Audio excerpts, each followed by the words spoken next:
Assalamualaikum warahmatullahi wabarakatuh. Salam sejahtera bagi kita semua. Perkenalkan, saya Utiafina Mardati Hazin, SHMH, dosen tetap Program Studi Ilmu Hukum Universitas Surabaya. Pada kesempatan kali ini, saya akan menyampaikan presentasi diri dosen dalam rangka penilaian persepsi diri Unjuk Kerja Tridharma Perguruan Tinggi atau PDD UKTPT melalui pemaparan proses pembelajaran pada mata kuliah hukum asuransi yang saya ampu sesuai dengan bidang keahlian saya. Mata kuliah hukum asuransi ini diberikan kepada mahasiswa semester 4 dengan bobot 2 SKS dengan kode mata kuliah 1201A018. Perkuliahan dilaksanakan dalam 16 kali tatap muka dengan 14 kali pertemuan materi, 1 kali pertemuan ujian tengah semester, dan 1 kali pertemuan ujian akhir semester.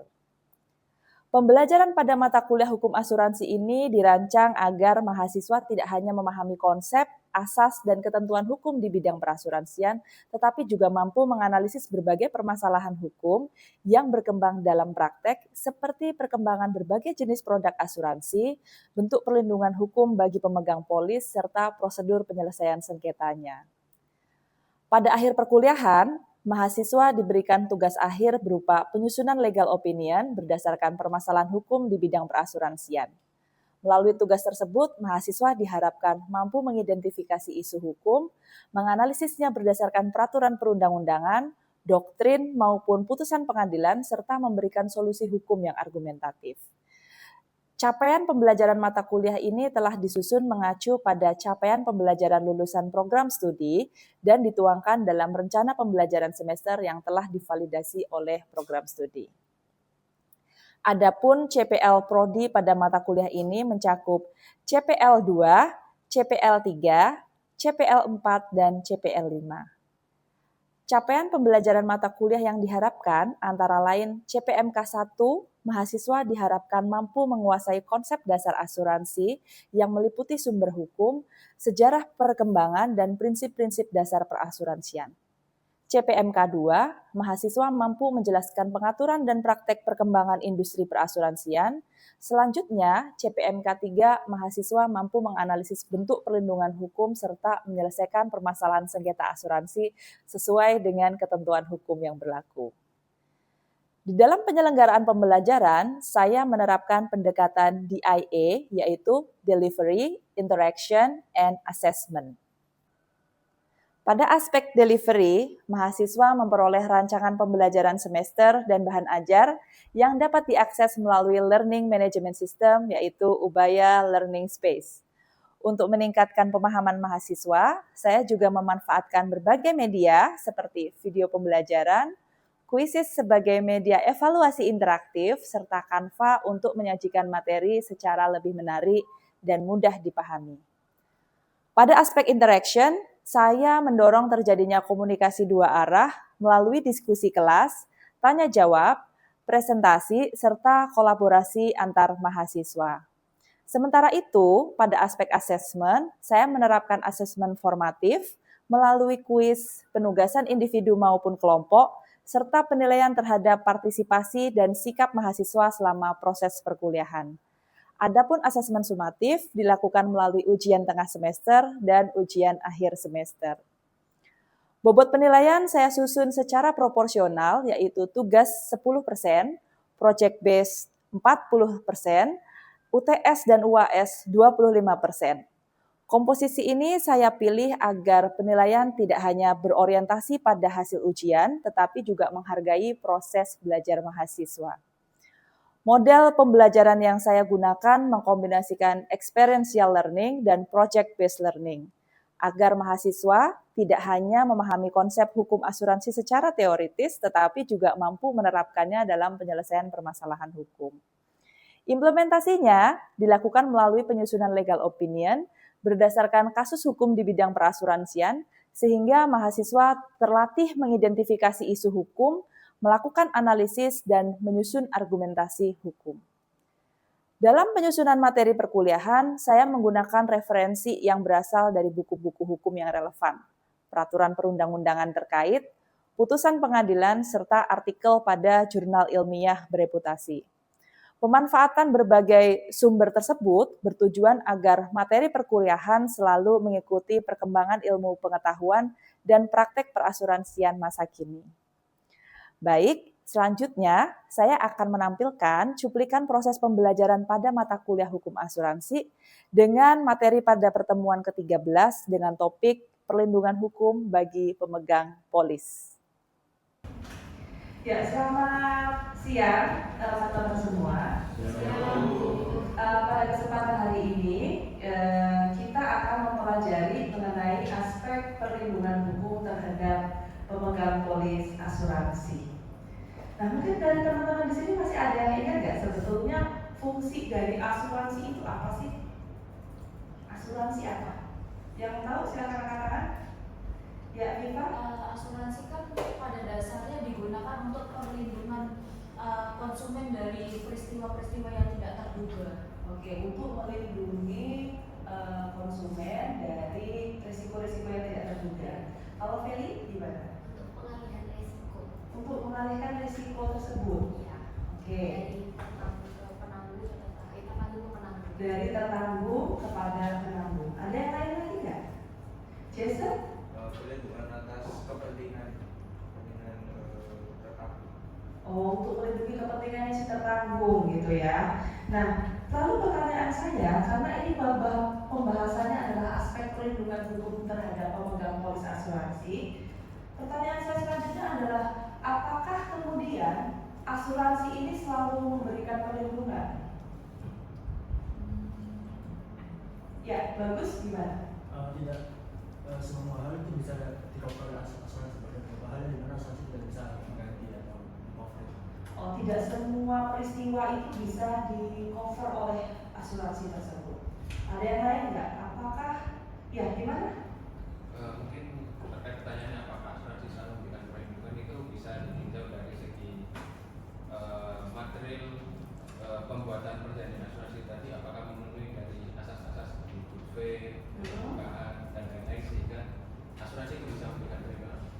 Oke, baik, harus diperhatikan dulu apakah prinsip-prinsip dasar di dalam asuransi itu dipenuhi oleh para pihak atau tidak gitu ya. Nah, sekarang saya ingin memberikan sebuah slide di sini. Ini adalah beberapa contoh kasus gitu ya. Kalau teman-teman cari, itu ada beberapa kasus asuransi yang mengalami gagal bayar. Misalnya aja ada asuransi Jiwasraya, kemudian asuransi Bumi Asih Jaya, lalu Wana Arta Life. Banyak perusahaan asuransi itu mengalami gagal bayar. Nah, kira-kira kalau dari teman-teman sendiri tahu nggak sih apa kira-kira penyebabnya? Kenapa sampai asuransi itu tidak bisa membayarkan klaimnya terhadap si pemegang polis atau si tertanggung tadi? Nah, Jason gimana Jason? Kalau dari saya kan itu mungkin kan memang perusahaan asuransi kan menginvestasi uangnya menjadi premi, jadi mungkin uangnya belum cair dari investasinya. Oke, mungkin investasinya terkendala begitu ya. Nah, terus ada yang lain lagi nggak kira-kira? Oke, sekarang pertanyaan saya adalah kenapa perusahaan asuransi itu bisa gagal bayar? Nah, ini ada beberapa contohnya ya. Misalnya perusahaan Bakri Life, di mana di PT Asuransi Jiwa Bakri ini pernah mengalami yang namanya gagal bayar itu sebesar 400 miliar di tahun 2009. Bakri Life itu pernah menerbitkan produk asuransi unit link, ya. Produk asuransi unit link itu adalah produk gabungan antara produk asuransi dengan investasi, gitu ya. Nah, di Bakri Life ini dulu pernah menerbitkan produk yang namanya Diamond Investa. Nah, produk ini oleh si Bakri Life tadi ditawarkan dengan imbal hasil yang cukup tinggi, yaitu sekitar 13% per tahun. Nah, masalahnya adalah Bakri Life di sini menginvestasikannya lebih dari 80% dana nasabahnya itu di pasar saham. Nah, sebagaimana kita ketahui sendiri, yang namanya pasar saham itu adalah high risk, high return, karena apa? Fluktuasinya itu sangat tinggi begitu ya. Nah, kasus yang kedua misalnya ada Bumi Asih Jaya. Perusahaan asuransi ini OJK mencabut izinnya karena pada tanggal 18 Oktober di tahun 2013 perusahaan ini dinilai tidak mampu lagi memenuhi ketentuan yang berkaitan dengan tingkat solvabilitas atau RBC, risk based capital. Nah, perusahaan juga tidak dapat membayar klaim asuransi kepada pemegang polis itu sesuai dengan waktunya, sehingga OJK menilai bahwa ketidakmampuan dalam membayarkan klaim kepada si pemegang polis ini merupakan suatu bentuk utang yang bisa ditagih, gitu ya, dan sudah jatuh tempo, gitu. Lalu permasalahan asuransi yang ketiga ini, misalnya contohnya adalah asuransi Bumi Putra. Pernah tahu ya asuransi Bumi Putra? Jadi AJB atau asuransi jiwa bersama Bumi Putra ini pernah mengalami kesalahan pengelolaan perusahaan yang menyebabkan suatu perusahaan itu mengalami keterlambatan pembayaran klaim terhadap nasabahnya. Sementara gagal bayar klaim asuransi kepada nasabah itu sebetulnya sudah pernah terjadi di akhir tahun 2018. Di mana masalahnya lagi di asuransi Bumi Putra itu adalah antara klaim dengan aset itu jauh lebih besar klaimnya dibandingkan aset yang dimiliki oleh perusahaannya sendiri. Nah, teman-teman bisa lihat di sini bahwa klaim asuransi itu tuh mencapai sekitar 31 triliun. Sementara aset yang dimiliki oleh perusahaan Bumi Putra itu hanya sekitar 10,28 T. Nah, jadi paham ya, kenapa beberapa asuransi itu banyak yang mengalami gagal bayar. Nah, lalu yang asuransi Jiwasraya. Asuransi Jiwasraya ini pernah gagal bayar juga, gitu ya. Yang dimana sebetulnya Jiwasraya itu pernah menerbitkan produk asuransi unit link-nya juga, yang namanya JS Saving Plan, dengan imbal hasil itu tuh yang cukup tinggi, yaitu di atas bunga deposito maupun obligasi. Teman-teman pernah tahu nggak yang namanya bunga deposito itu tuh 1 tahunnya berapa sih per tahunnya? Sekitar 6%. Jadi kalau ada investasi yang menawarkan jauh lebih tinggi daripada bunga deposito, itu teman-teman harus berhati-hati gitu ya. Dan masalahnya juga dana atau premi yang diperoleh oleh asuransi Jiwasraya tersebut kemudian diinvestasikan juga pada instrumen saham, yang mana instrumen saham tersebut ternyata kualitasnya cukup rendah gitu ya, sehingga menurut audit BPK di sini menunjukkan adanya indikasi fraud dalam mengelola investasinya. Jadi karena kesalahan penempatan dana investasi ini, Jiwasraya justru tidak mampu memenuhi kewajiban pembayaran polis kepada para nasabahnya. Lalu ada Asabri. Kenapa sih kok banyak perusahaan asuransi ini tuh yang bermasalah ternyata gitu ya? Padahal fungsinya katanya tadi kan untuk memberikan perlindungan ya, atau mengcover yang namanya risiko tadi. Di kasus Asabri ini laporan hasil pemeriksaan investigatif dalam rangka penghitungan kerugian keuangan negara oleh BPK itu mencatat bahwa kerugian negara atas kasus korupsi pengelolaan dana Asabri itu mencapai sekitar 22,79 T. Kresna Life itu sebetulnya hampir sama case-nya dengan Jiwasraya maupun Bagri Life tadi, karena sama-sama mereka menerbitkan produk asuransi unit link, ya kan? Nah, produk asuransi unit link-nya yaitu ada Kresna Link Investa dan Protektor Investor Kresna, di mana perusahaan ini juga menjanjikan imbal hasil di atas bunga deposito, yaitu sekitar 9%. Dana premi tersebut ditempatkan pada instrumen saham. Tetapi teman-teman mesti ingat, di tahun 2020 lalu kita pernah mengalami yang namanya COVID-19. Jadi karena masalah pandemi itu, nah ini berimbas pada masalah likuiditas pada portofolio investasinya, gitu ya. Sekarang pertanyaannya adalah, sebetulnya apa sih yang dimaksud dengan perlindungan hukum itu sendiri? Perlindungan hukum pemegang polis. Ya, Ahmad dulu. Ya, mungkin yang dimaksud dari perlindungan hukum dan pemegang polis ini berkaitan dengan pemegang polis ini kan yang membayarkan premi pada penanggung. Jadi di situ perlindungan hukum dimaksudkan bahwa dengan dia telah menunaikan haknya, menunaikan kewajibannya terhadap penanggung yang menunaikan premi. Nah, haknya itu dapat terpenuhi dengan baik itu oleh pihak penanggung. Oke, kalau Viva gimana? Itu menambahkan dari Ahmad, perlindungan hukum kan memang pada dasarnya harus adanya sebuah perlindungan hak dan terjaminnya yang di dalam polis tersebut. Oh gitu. Nah sekarang sebelum menjawab soal bagaimana sih lalu bentuk perlindungan hukum itu terhadap pemegang polis, kira-kira teman-teman perlu mengetahui yang namanya teori perlindungan hukum. Nah sebetulnya ada banyak gitu ya beberapa teori perlindungan hukum di sini, tetapi hal ini saya mengambilnya dari Prof. Sachito Raharjo.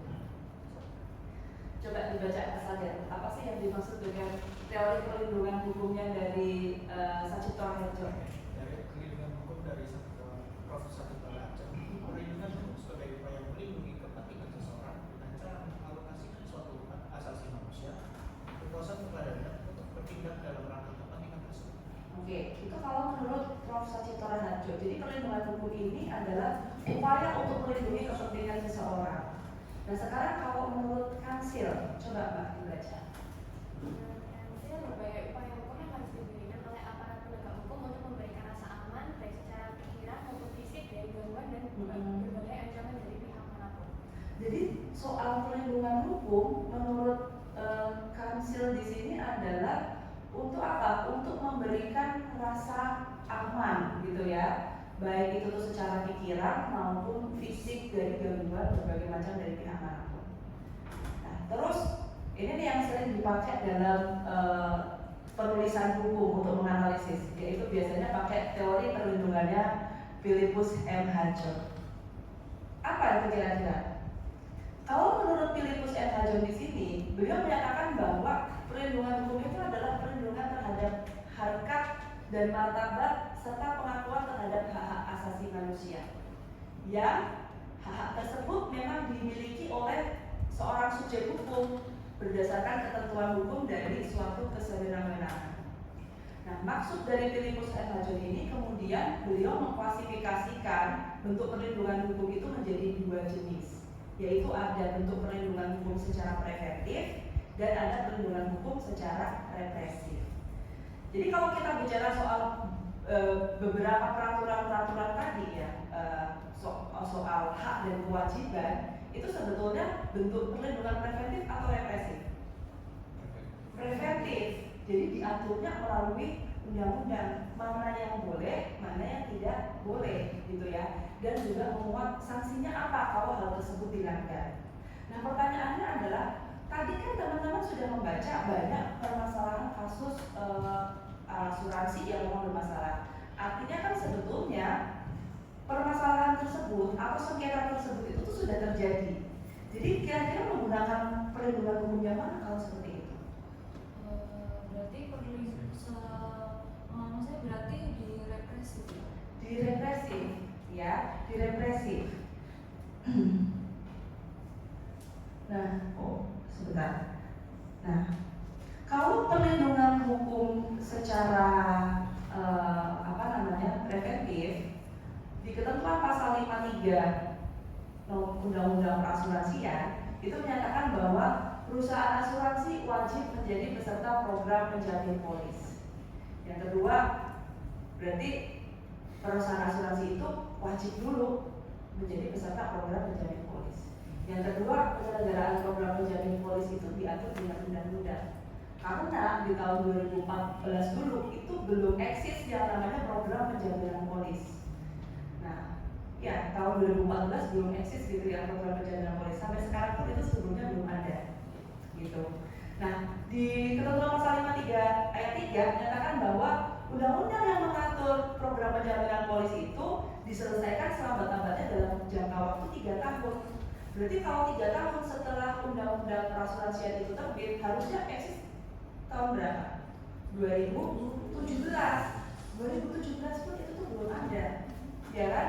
Baru muncul setelah adanya undang-undang P2SK atau Undang-Undang Nomor 4 tahun 2023 tentang pengembangan dan penguatan sektor keuangan, di mana di bab 8 bagian ke-1 khususnya pasal 79 itu sudah menyatakan bahwa program penjaminan polis itu sebetulnya tujuannya adalah untuk melindungi pemegang polis tertanggung atau peserta dari perusahaan asuransi yang dicabut izinnya. Karena apa? Karena perusahaan asuransi tersebut mengalami kesulitan keuangan. Jadi muncullah yang namanya program program penjaminan polis ini tadi. Terus kalau dibaca lagi di ketentuan pasal 6 menyatakan bahwa program penjaminan polis itu diselenggarakan oleh lembaga penjamin simpanan. Padahal teman-teman tahu ya bahwa yang namanya LPS atau lembaga penjamin simpanan itu biasanya untuk mengcover apa? Mengcover bank yang dia bermasalah, ya kan? Ya enggak. Jadi sekarang kalau bank itu tidak bisa mengembalikan dana simpanannya dari nasabah, itu bisa di-cover dengan menggunakan lembaga penjamin simpanan ini. Tapi sekarang itu diperluas lagi kewenangannya menjadi muncul yang namanya program penjamin polis, gitu ya. Nah, ini adalah bentuk perlindungan hukum terhadap pemegang polis itu tuh secara represif. Jadi kalau misalnya sudah ada sengketa antara perusahaan asuransi dengan si pemegang polis atau tertanggung, maka itu bisa diselesaikan bisa melalui jalur luar pengadilan, bisa melalui litigasi atau melalui laporan pidana. Nah, kapan kita harus menggunakan jalur di luar pengadilan?